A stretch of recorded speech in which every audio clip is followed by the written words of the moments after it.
नमस्कार, मैं दीपिका। आज हम प्री कंसेप्शन काउंसलिंग के बारे में बात करने वाले हैं, जो कि एक फैमिली प्लानिंग का इम्पोर्टेंट स्टेप है। तो इसके बारे में जानकारी देने के लिए हमारे साथ है डॉक्टर शीतल पवार। तो आइए डॉक्टर शीतल का स्वागत करते हैं। नमस्कार डॉक्टर शीतल। नमस्कार डॉक्टर शीतल, अगर कोई कपल बेबी प्लानिंग कर रहा है तो इसमें आप क्या हेल्प कर सकते हैं?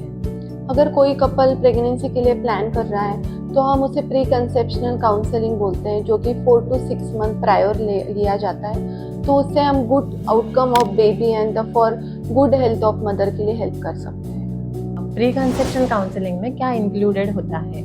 उसमें कौन सा एस्पेक्ट्स पर फोकस किया जाता है, जैसे कि लाइफस्टाइल चेंजेस है या health condition? Pre conceptional counselling जो है वो 6 मंथ बिफोर जनरली किया जाता है। उसमें हम कपल काउंसलिंग करते हैं, जिसमें कि उनको जेनेटिक डिसऑर्डर के बारे में बताते हैं, या फिर उनकी कोई फैमिली हिस्ट्री है तो उसके बारे में लिखते हैं, या फिर उनकी कोई स्पेशल चाइल्ड की हिस्ट्री है इन फर्स्ट डिलीवरी, तो और या फिर उनको प्री क्लैम्शिया या डायबिटीज़ की हिस्ट्री है, या उनका कुछ न्यूट्रिशनल डिफिशियंसी जो है वो उनके बारे में हम पता करते हैं by the blood test, blood grouping है। फोर्थ है कि मदर को मेंटली प्रिपेयर करते हैं कि जैसे कि ड्यूरिंग प्रेगनेंसी क्या क्या चेंजेस आते हैं, आफ्टर डिलीवरी क्या क्या चेंजेस आते हैं, क्योंकि आजकल ऐसा है कि both are working, so mother को कुछ महीने का गैप जरूर लेना पड़ता है। तो she should be prepare for the pregnancy and delivery. Pre conception counselling कब करवानी चाहिए? क्या इसके लिए कोई स्पेसिफिक टाइमलाइन है या ये कौन से भी स्टेज पे करवा सकते हैं? प्री कंसेप्शनल काउंसलिंग जो है वो 6 मंथ बिफोर करना चाहिए। प्री कंसेप्शन काउंसलिंग में कपल का क्या इवैल्यूएशन होता है? उनके कौन से टेस्ट होते हैं या डिस्कशन होता है? कपल काउंसलिंग का एक तो जो जिनको पहले अगर मैंने बताया कि बेबी है, उनका ड्यूरिंग प्रेगनेंसी जो हिस्ट्री है आफ्टर डिलीवरी है वो नोट डाउन होता है। बेबी के बारे में भी पता करते हैं कि हाउ इज़ द बेबी। और सेकंड जो है, जो प्री प्लान फर्स्ट प्रेगनेंसी कर रहे हैं उनमें उनका ब्लड ग्रुपिंग, देन उनके RH फैक्टर भी नोट होते हैं। देन उनको एक्सप्लेन किया जाता है कि व्हाट इज़ फर्टिलिटी पीरियड। अगर फीमेल के पीरियड्स इरेगुलर है तो उनको रेगुलर किया जाता है। और कुछ अगर दोनों में से किसी को कुछ एडिक्शन है तो उनको उसके भी बताया जाता है कि क्या ड्रॉबैक्स आ सकते हैं ड्यूरिंग प्रेगनेंसी। अगर किसी का RH फैक्टर नेगेटिव रहा तो उसका क्या रोल होता है? अगर RH नेगेटिव फैक्टर है मदर में तो वो ऐसे कोई डरने की बात नहीं है, क्योंकि अगर मदर RH नेगेटिव है और फादर RH पॉजिटिव है तो ड्यूरिंग प्रेगनेंसी हम एंटी-D के इंजेक्शन देते हैं कि जिसकी वजह से बेबी को जॉन्डिस नहीं होता है, या फिर कोई भी जो बाद में आने वाले कॉम्प्लिकेशन है वो कम्प्लीटली अवॉइड होते हैं। मैम, क्लोज रिलेशनशिप में शादियों के बारे में आपका क्या कंसर्न है? क्या इससे कोई रिस्क बढ़ता है? अगर क्लोज ब्लड रिलेशन में शादी होती है तो उसको हम कंसेंगियस मैरिजेस बोलते हैं।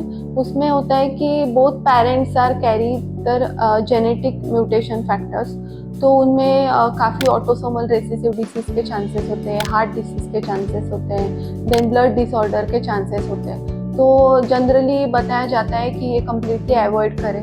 प्री कंसेप्शन काउंसलिंग का नेक्स्ट स्टेप क्या होता है? क्या आप पेशेंट को कोई गाइडलाइन प्रोवाइड करती हैं?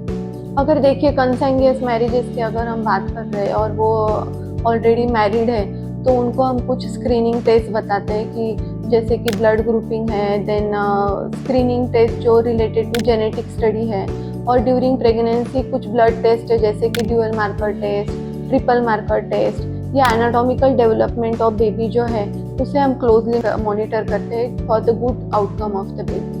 और डॉक्टर, अगर किसी को फर्स्ट बेबी है तो उन्होंने सेकेंड टाइम प्री काउंसलिंग करना चाहिए कि नहीं? हाँ, सेकंड टाइम भी करना चाहिए, क्योंकि अगर फर्स्ट प्रेगनेंसी में भी मेडिकल हिस्ट्री है जैसे कि डायबिटीज़ है, हाइपरटेंशन है, या फिर इंट्रायूट्राइन ग्रोथ रिटार्डेशन या लो वेट बेबी की हिस्ट्री है, या फिर रिकरेंट एबॉर्शन की बीच में कोई हिस्ट्री है, तो आपको डॉक्टर से ज़रूर हेल्प होगी। डॉक्टर, आप अपने पेशेंट को क्या स्पेशल टिप्स देना चाहोगे या क्या एडवाइस देना चाहोगे?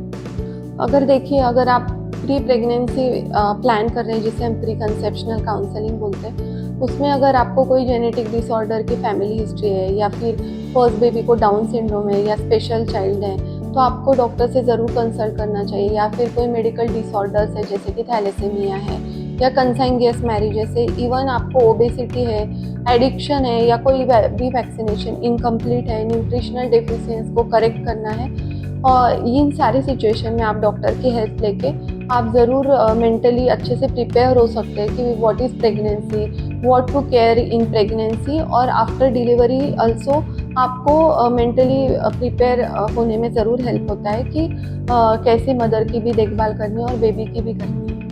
Thank you so much ma'am इतनी महत्वपूर्ण जानकारी देने के लिए। अगर आपको भी किसी को प्री कंसेप्शन काउंसलिंग करनी है तो डॉक्टर से संपर्क जरूर करें। स्क्रीन पे डॉक्टर का नंबर शेयर किया हुआ है। अगर आपको ऑनलाइन कंसल्टेशन चाहिए तो वो भी मैम के पास अवेलेबल है। ऑनलाइन कंसल्टेशन के लिए लिंक आपको नीचे डिस्क्रिप्शन में दी गई है।